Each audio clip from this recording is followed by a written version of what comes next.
বহেরার চালা কেন্দ্রীয় ঈদগা মাঠের পক্ষ হতে সবাইকে জানাই ঈদ মুবারক, ঈদ মুবারক। সবাইকে জানাই ঈদ মুবারক, ঈদ মুবারক।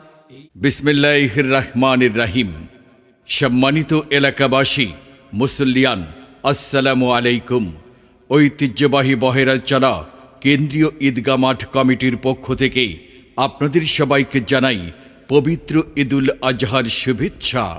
ঈদ মুবারক, ঈদ মুবারক। একটি বিশেষ ঘোষণা আপনাদের অবগতির জন্য জানানো যাচ্ছে যে আগামীকাল সকাল ৮ ঘটিকার সময় বহেরার চালা কেন্দ্রীয় ঈদগাহ মাঠে পবিত্র ঈদুল আজহার নামাজের জামাত অনুষ্ঠিত হবে। জি হ্যাঁ, মনে রাখবেন, আগামীকাল সকাল ৮ ঘটিকার সময় বহেরার চালা কেন্দ্রীয় ঈদগাহ মাঠে পবিত্র ঈদুল আজহার নামাজের জামাত অনুষ্ঠিত হবে। যথাসময়ে সকলকে নামাজে অংশগ্রহণ করার জন্য বিশেষভাবে অনুরোধ করা হলো। ধন্যবাদ।